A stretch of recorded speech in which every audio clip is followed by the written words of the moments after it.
Alhamdulillahirabbil alamin wa bihi nasta'in ala umuri dunya waddin. Wassalatu wassalamu ala asrafil anbiya'i wal mursalin sayyidina Muhammadin wa ala alihi wa sahbihi ajma'in. Amma ba'du. Yang saya hormati guru-guru MI Hidayatullah, tak lupa khususnya kepala sekolah Ibu Syarafah, kemudian anak-anakku yang saya banggakan. Tentunya pertama-tama mari kita bersyukur pada Allah Subhanahu wa taala yang mana berkat rahmat, nikmat-nikmatnya dan taufiknya kita bisa sampai di bulan yang penuh dengan ampunan ini, bulan turunnya Al-Quran ini. Shalawat dan salam tak lupa kita haturkan bersama-sama kepada junjungan kita Nabi besar Muhammad Sallallahu Alaihi Wasallam yang telah mengantarkan kita minal zulmati ilan nur, dari kegelapan menuju alam yang terang benderang, yakni dinul Islam, adalah agama Islam. Anak-anakku yang saya banggakan, di kesempatan kali ini kita akan membahas sebuah tema, yakni nuzulul Quran. Apa itu nuzulul Quran? Kata Allah Subhanahu wa taala, Bismillahirrahmanirrahim, Syahrul Ramadhan alladzi unzilat fihil Quran. Bulan Ramadan merupakan bulan turunnya Al-Quran. Tak lupa kita harus paham juga bagaimana nuzulul Quran tersebut, bagaimana peristiwa awal turunnya Al-Quran tersebut. Ketika Nabi Muhammad SAW berumur 40 tahun, Nabi Muhammad SAW sedih melihat keadaan kota Mekah saat itu. Nabi Muhammad sangat prihatin melihat perilaku masyarakat kota Mekah saat itu. Karena apa? Masyarakat kota Mekah menyembah berhala, yang dimana berhalanya dibuat oleh dirinya sendiri sesuai dengan statusnya. Jika kaya, dia membuat berhala dari emas. Jika miskin, berhalanya terbuat dari kayu. Jika sangat miskin, berhalanya terbuat dari tepung terigu yang dibungkus. Itu ketika si miskin ini memohon pada Tuhannya, ya Tuhan, saya lapar. Ada si miskin, dimakanlah Tuhannya, diambillah tangannya, diambillah perutnya, diambillah kepalanya, habislah Tuhannya, sehingga kegiatan-kegiatan seperti ini, perilaku-perilaku seperti ini yang Rasulullah SAW sangat memprihatinkan, sangat menyedihkan, sehingga Rasulullah SAW pergi ke Gua Hira untuk bertafakur, meminta petunjuk pada Allah Subhanahu wa taala, meminta karunia Allah Subhanahu wa taala. Kemudian Allah Subhanahu wa taala mengutus malaikat Jibril menyampaikan wahyu yang pertama kalinya kepada Nabi Muhammad. Ketika itu Nabi Muhammad berada di Gua Hira. Turunlah malaikat Jibril memeluk Nabi Muhammad SAW. Ya Muhammad, malaikat Jibril berkata, ya Muhammad, Iqra. Nabi Muhammad menjawab, ya Jibril, saya tidak bisa membaca.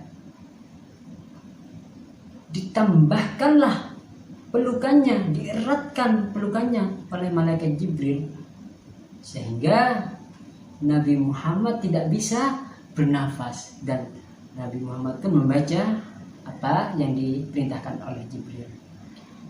Iqra bismi rabbikal ladzi khalaq, khalaqal insana min 'alaq, Iqra wa rabbukal akram alladzi 'allama bil qalam 'allamal insana ma lam ya'lam. Perlu Bapak jelaskan anak-anakku yang saya banggakan bahwasannya Nabi Muhammad ini merupakan ummi, merupakan Nabi yang tidak bisa membaca dan menulis. Ya, bukan berarti bodoh. Dahulu kala orang tua kita, nenek buyut kita, tidak ada namanya pendidikan, tidak ada sekolah, tapi dia pintar dari segi perdagangan, tidak bisa menulis, tidak bisa juga membaca.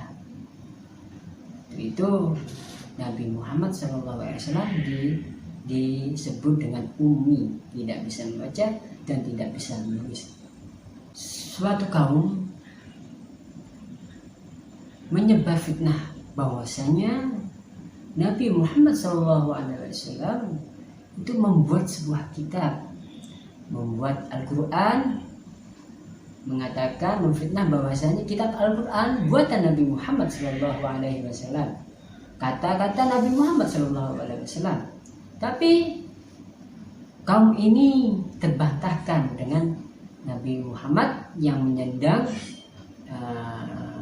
lakop atau sebutan ummi, Nabi yang tidak bisa membaca dan menulis.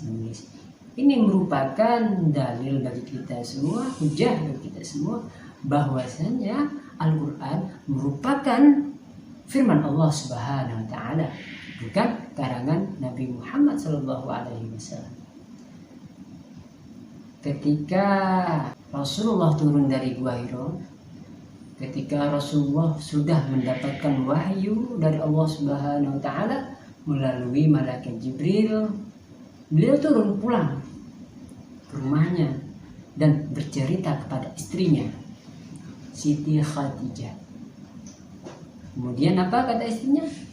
Istrinya percaya bahwasanya Nabi Muhammad SAW merupakan Rasulullah, utusan Allah, dan memeluklah Siti Khadijah dinul Islam, agama Islam. Kemudian orang yang kedua yang masuk Islam pertama kali adalah Sayyidina Ali bin Abi Thalib. Yang ketiga Abu Bakar As-Siddiq. Kenapa dikatakan As-Siddiq? Karena beliau langsung percaya pada Nabi Muhammad SAW, teman sejak kecilnya, percaya bahwasanya Rasulullah Muhammad SAW merupakan utusan dari Allah Subhanahu wa taala. Masuklah Abu Bakar As-Siddiq ke agama Islam. Orang golongan yang masuk pertama kali ke agama Islam itu disebut as-sabiqunal awwalun. Ya, orang yang pertama kali percaya dan masuk Islam, percaya bahwa Nabi Muhammad merupakan Rasulullah, utusan Allah, dan masuk Islam untuk yang pertama kalinya. Ada juga masyarakat jahiliyah, Abu Lahab, Abu Sufyan tidak percaya kepada kerasulan Nabi Muhammad SAW. Bahkan beliau menfitnah Nabi Muhammad, mengatakan Nabi Muhammad bahwasanya Nabi Muhammad itu gila.